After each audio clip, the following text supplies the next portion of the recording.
आप सभी को नमस्ते। मैं डॉक्टर रुक्मणी चौधरी और आज के इस वीडियो में हम आपको जानकारी देने वाले हैं सेल्यूलाइटिस के बारे में पूरी जानकारी देने वाले हैं कि ये क्या प्रॉब्लम है, कैसे होता है, कितना कॉमन है, क्या इसके पीछे वजह है और क्या ये फैलने वाला बीमारी है, कंटेजियस। बचाव की हम बात करेंगे, प्रिवेंशन की, एलोपैथिक मोड ऑफ ट्रीटमेंट की हम बात करेंगे, होम्योपैथिक बेस्ट इफेक्टिव मेडिसिन की हम बात करने वाले हैं। तो पूरी जानकारी के लिए आपको पूरा वीडियो जरूर देखना है। तो आइए सबसे पहले हम बात कर लेते हैं व्हाट इज सेल्यूलाइटिस, यानी कि सेल्यूलाइटिस क्या है। बताना चाहेंगे कि ये बहुत ही कॉमन बैक्टीरियल स्किन इन्फेक्शन है, बहुत साधारण देखे जाने वाला एक तरह का स्किन का बैक्टीरियल इन्फेक्शन है जिसमें आपकी स्किन में स्वेलिंग हो जाती है, इन्फ्लामेशन हो जाती है। आइटिस का मतलब ही है इन्फ्लामेशन, स्वेलिंग, सूजन। तो एक तरह का स्किन में देखे जाने वाला स्वेलिंग है जो कई बार टेंडरनेस, जिसकी अगर हम बात करें यानी पेनफुल टू टच भी होता है। देखिए जिनका फेयर कॉम्प्लेक्शन होता है उनमें थोड़ा सा ये जो स्वेलिंग देखे जाता है वो रेड और पिंकिश देखा जाता है, और जिनका डार्क कॉम्प्लेक्शन होता है स्वेलिंग देखिए वो थोड़ी सी डार्कर साइड की होती है। एक ऐसा इन्फेक्शन है जो आपका बॉडी पार्ट में देखा जा सकता है, लेकिन ज्यादातर जो है ये आपके लोअर लिम्स यानी पैरों में देखे जाने वाला इन्फेक्शन होता है। कि फिर इसके पीछे वजह क्या है, कारण क्या है सेल्यूलाइटिस के पीछे। देखिए बताना चाहेंगे कि सेल्यूलाइटिस एक तरह का बैक्टीरियल इन्फेक्शन है। बैक्टीरियल इन्फेक्शन है, बैक्टीरिया में भी आपका स्टेफाइलोकोकस और स्ट्रेप्टोकोकस, जिसको कि स्ट्रैप भी कहा जाता है, तो ये दोनों ही बैक्टीरिया की वजह से देखे जाने वाला बैक्टीरियल इन्फेक्शन है। अब ऐसा नहीं है कि बैक्टीरिया डायरेक्टली आपकी स्किन में एंटर कर सकता है। होता क्या है कि अगर आपकी स्किन में ब्रेक है, कोई कट्स लगा हुआ है, कोई स्क्रैच है, तभी बैक्टीरिया जो है आपकी स्किन में एंटर करके इन्फेक्शन कर पाता है। इसलिए स्किन को प्रोटेक्टिव बैरियर भी कहा जाता है। डिफेंसिव मैकेनिज्म में भी स्किन का काफी रोल रहता है। तो जैसे ही मान लो आपकी स्किन में कोई कट्स हैं, क्रैक्स हैं, तो बैक्टीरिया एंटर करके जो है ये इन्फेक्ट कर सकता है। और इसका इन्फेक्शन ऐसा देखा जाता है, सेल्यूलाइटिस को कई बार लाइफ थ्रेटनिंग सिचुएशन भी कहा जाता है, क्योंकि इसके कॉम्प्लिकेशन बहुत देखे जाते हैं। अगर आप इसको टाइमली ट्रीट नहीं करते हैं और बहुत टाइम तक अगर ये अनट्रीटेड रहता है तो इसके कॉम्प्लिकेशन देखे जाते हैं। तो जानना बहुत जरूरी है कि कैसे आप इससे बच सकते हैं, कैसे आप इसको टाइमली ट्रीट कर सकते हैं, आप इसके साइनो सिम्टम जान के। रिस्क फैक्टर्स की हम यहाँ पे बात करना चाहेंगे, कौन रिस्क पे होते हैं। देखिए बताना चाहेंगे कि अगर आपका स्किन क्रैक्स है, कट्स है, यानी कि अगर आपको एक्जिमा है, एथलीट फुट है, एक्जिमा पे भी हमने वीडियो डाला है, एथलीट फुट के ऊपर भी हमने वीडियो डाला है। तो अगर आप, क्योंकि आपका स्किन ऑलरेडी ब्रेक है, स्किन में क्रैक्स हैं, तो बैक्टीरिया के लिए इजी हो जाता है एंटर करना, ग्रो करना, मल्टीप्लाई करना। तो एक्जिमा के केसेस में, एथलीट फुट के केसेस में हम बात करना चाहेंगे, आप प्रॉन हो जाते हैं, यानी आपको इन्फेक्शन होने के चांसेस ज्यादा होते हैं। डायबिटीज के केसेस में भी इन्फेक्शन ज्यादा देखा जाता है। और अगर आप लो इम्यूनिटी, अगर आपका इम्यून सिस्टम कमजोर है, वीक इम्यून सिस्टम में भी इनमें कट्स हैं, क्रैक्स हैं, एक्जिमा है, एथलीट फुट है, आप डायबिटिक हैं, तो ये आप ज्यादा रिस्क पे हो जाते हैं। साइन और सिम्टम्स ऑफ सेल्यूलाइटिस, यानी सेल्यूलाइटिस के क्या लक्षण देखने को मिलते हैं। देखिए सेल्यूलाइटिस जैसे कि हमने स्टार्टिंग में ही बताया, एक तरह का इन्फ्लामेशन है, स्वेलिंग है, सूजन है। तो आपको पैरों में, ज्यादातर ये लिम्स में, पैरों में देखा जाता है, तो वहां पे जो है एरिया सूजा हुआ नजर आएगा। साथ ही साथ में डिस्कलरेशन भी देखा जाता है, यानी जो स्किन का कलर होता है वो चेंज हो जाता है। डिस्कलरेशन जो है इसका हमने बताया, जैसे मान लो जिनका फेयर कॉम्प्लेक्शन रहता है, जिनका लाइट कलर होता है, उसमें ये रेड भी हो सकता है और पिंक भी हो सकता है। लेकिन जो डार्क कॉम्प्लेक्शन, जिनका गहरा रंग होता है, उनमें गहरे डार्कर साइड में ही देखा जाता है, थोड़ा सा ग्रेइश और डार्कर साइड में डिस्कलरेशन देखा जाता है। टेंडर भी ये होता है, यानी पेनफुल टू टच, अगर आप टच करते हैं तो आप इसमें दर्द भी देख सकते हैं। कई बार तो बिना टच के भी इसमें पेन देखा जाता है। वार्मथ की, जैसे अगर आप टच करते हैं तो एरिया गर्म भी लगता है, यानी वार्मथ देखा जाता है। इन्फेक्शन की, जैसे मान लो अगर ज्यादा इन्फेक्शन है, कई बार पस फॉर्मेशन देखी जाती है। और इन्फेक्शन जैसे मान लो अगर किसी दूसरे बॉडी पार्ट में भी चला जाता है तो आपको बुखार होना, ये सीरियस सिम्टम्स आ जाते हैं। जैसे मान लो आपको बुखार होना, चिल्स होना, फटीग, थकान लगना, इस तरीके के सिम्टम्स, थोड़ा सा मेंटल फटीग भी इसमें देखा जाता है, confusion, drowsiness, sweating, chills, fever, redness, rashes, fever. बताना चाहेंगे कि क्या ये कंटेजियस है, यानी क्या ये एक दूसरे से फैलने वाला प्रॉब्लम है।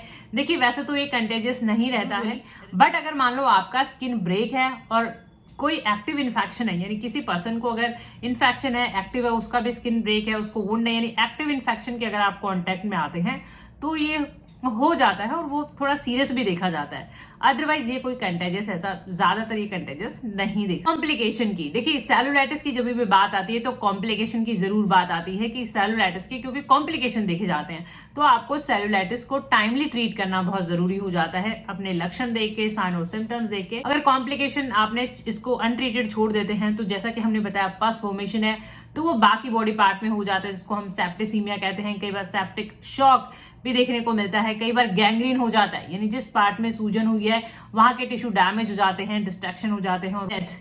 बहुत कुछ केसेस में जो है कॉम्प्लिकेशन में, क्योंकि सेप्टिसीमिया हो गया, पूरा इन्फेक्शन पूरे ब्लड में ही हो गया है, तो ऐसे केस में कई बार डेथ भी इसमें हो जाती है। तो इसको बहुत अच्छे से टाइमली ट्रीट करना बहुत जरूरी हो जाता है। इसके डायग्नोसिस की, कि इसकी जांच कैसे की जाती है सेलुलाइटिस की। देखिए सबसे पहले तो आपका फिजिकल एग्जामिनेशन, यानी एक जांच कर लेना, अच्छे से साइंस देख लेना कि वहां पे रेडनेस है, स्वेलिंग है, सूजन है, पूरे पार्ट की डिस्कलर एरिया थोड़ा डिस्कलर्ड हो गया है, वार्मथ है, टच करके देखते हैं, तो यानी ये सारे सिम्टम जो है कलेक्ट कर लिए जाते हैं। साथ में आपका हिस्ट्री भी लिया जाता है कि क्या आपका हिस्ट्री रहा है, आपको पूरे सिम्टम्स बताना बहुत जरूरी हो जाता है। ट्रीटमेंट इन एलोपैथी, देखिए क्योंकि एक तरह का बैक्टीरियल इन्फेक्शन है तो एलोपैथी में आपको एंटीबायोटिक्स दिए जाते हैं और 5 डेज का आपका एक कोर्स रहता है, तो आपको कंप्लीट कोर्स करना जरूरी हो जाता है। इजिली इसे रिकवर भी कर लेते हैं। पेशेंट की हम यहाँ पे बात करना चाहेंगे। देखिए एलोपैथी में एंटीबायोटिक्स के साथ साथ आपको जैसे मान लो पेन मैनेजमेंट करना, पेन के लिए पेन किलर्स भी आपको प्रोवाइड करे जाते हैं और आपको बोला जाता है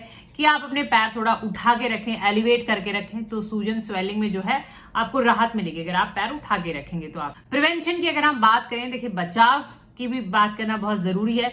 प्रिवेंशन जैसे हमने रिस्क फैक्टर्स में बताया था कि अगर आपका लो इम्यूनिटी है या फिर आपका स्किन क्रैक्स है, आपको कोई ऐसे इन्फेक्शन है, तो आप उनको टाइमली ट्रीट करें। और साथ में मान लो कोई ओपन वुंड अगर रहता है, घाव अगर ऐसा रहता है, तो उसको खुला ना रखें, उस पर ऑइंटमेंट लगा सकते हैं, जो हम मेडिसिन सेक्शन में भी बात करेंगे। यानी खुले घाव को ना रखें, उस बैक्टीरिया के एंटर करने के चांसेस ज्यादा होते हैं, तो घाव को हमेशा जो है ऑइंटमेंट क्रीम लगा के आप कवर अप करके रखें। कर लेते हैं हम होम्योपैथिक सेलुलाइटिस के लिए। देखिए होम्योपैथी की बहुत सारी मेडिसिन रहेंगी, आपके कॉन्स्टिट्यूशन पे डिपेंड करेंगी, आपकी हिस्ट्री पे भी डिपेंड करेंगी, आपके प्रेजेंट सिम्टम्स क्या हैं, कौन से कंडीशन में हैं आप, स्टार्टिंग में है, कब का है, कितना पुराना। कुछ बेस्ट इफेक्टिव मेडिसिन की हम यहाँ पे बात करेंगे। इनके अलावा भी मेडिसिन हो सकती हैं, और अगर आप यूट्यूब पे देख रहे हैं तो इन सभी मेडिसिन के लिंक आपको नीचे डिस्क्रिप्शन बॉक्स में मिल जाए। बैलोडोना से, देखिए बैलोडोना आपने रेडनेस में बहुत सुना होगा कि जब भी कोई रेडनेस होती है, इन्फ्लामेशन, सूजन में, वैसे बैलोडोना नंबर 1 मेडिसिन है। अगर आपको स्वेलिंग, सूजन देखी जाती है, हम बैलोडोना प्रेस्क्राइब करते हैं। बैलोडोना में सारे सिम्टम्स मिलेंगे, लगभग रेडनेस भी मिलेगी, स्वेलिंग भी मिलेगी और एरिया गर्म भी होगा, यानी वहां पे वार्मथ भी हमें मिलेगा।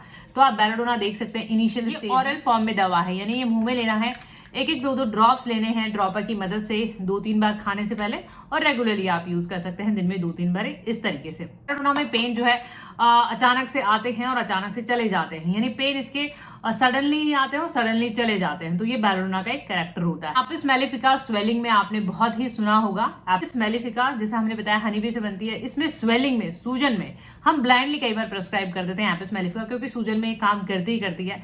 एपिस मेलिफिका के थोड़े कैरेक्टर्स रहेंगे कि एपिस मेलिफिका आपको सूजन रहेगी और वहां पे अगर आप ठंडा लगाएंगे तो आपको आराम पड़ता है, और बहुत ही ज्यादा बर्निंग और स्टिंगिंग होगी। मान लो आपको हनी बी बाइट कर लेता है तो आप स्टिंगिंग होता है, हनी बी के बाइट के बाद भी एक स्टिंगिंग, जैसे जो एक पेन होता है, तो स्टिंगिंग और बर्निंग, एक जलन टाइप का जो एक दर्द होता है, वो ठंडा जो है आप लगाते हैं तो आपको आराम पड़ता है। एक बार में आप एक ही मेडिसिन यूज करें, अपने केस के अकॉर्डिंग जाए, लक्षणों के हिसाब से आप मेडिसिन यूज करेंगे। सालिशा की हम यहाँ पे बात करना चाहेंगे। देखिए सालिशा यूजुअली ब्लैक फॉर्मेशन में दी जाती है। सालिशा थोड़ा सा हम अगर बात करें तो कॉम्प्लिकेशन वाले सिम्टम जैसे रहेंगे, जैसे मान लो वहां पे बुखार आ सकता है, बहुत ज्यादा पसीना आ सकता है।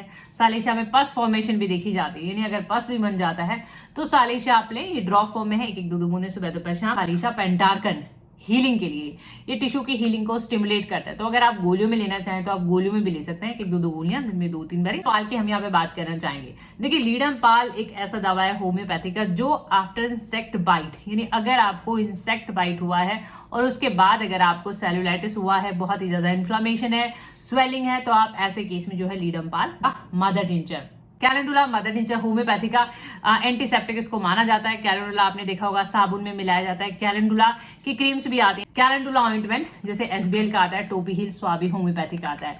तो ये दोनों ही आप ऑइंटमेंट फॉर्म में है, यानी ये क्रीम फॉर्म में है। अगर आपको वुंड हो जाता है, इवन स्वेलिंग वाले एरिया पार्ट पे भी जो है आप इसे लगा। टिंचर फॉर्म में है, ये हमने क्लिनिक की क्वांटिटी के हिसाब से रखा है, आप कम क्वांटिटी में भी ले सकते हैं। मदर टिंचर लगाने पे भी वहां पे यूज कर सकते हैं। आप डायरेक्टली कैलेंडुला का मदर टिंचर भी लगा सकते हैं रुई की मदद से, और आप कैलेंडुला ऑरली भी ले सकते हैं, यानी मुंह में भी आप ले सकते हैं। कैलेंडुला के लिए आपको थोड़े से पानी में 10, 15, 20 ड्रॉप, क्योंकि ये मदर टिंचर है। पर सिर्फ टैबलेट की हम यहाँ पे बात करना चाहेंगे। इस पे लिखा हुआ है पस फॉर्मेशन एब्सिस, यानी अगर आपका पस फॉर्मेशन हो गया है, वहां पे एब्सिस है, तो ऐसे केस में आप पेपर सेल्फ भी देख सकते हैं। अगर आप वीडियो वॉइस कंसल्टेशन चाहते हैं तो नीचे जो व्हाट्सएप नंबर दिए हुए हैं वहां पे आप वीडियो वॉइस कंसल्टेशन भी अवेल कर सकते हैं। आपको व्हाट्सएप पे अपनी रिपोर्ट शेयर करनी रहती है। सो होपफुली ये वीडियो आपकी मदद कर सके। वीडियो से आपकी मदद हो रही है तो प्लीज आप इन वीडियोस को लाइक करें, शेयर करें। चैनल पे नए हैं तो चैनल को सब्सक्राइब करें, बेल आइकन घंटी जरूर दबाएं। अपडेटेड रहने के लिए thank you for your time, thank you for watching, keep supporting, thank you so much.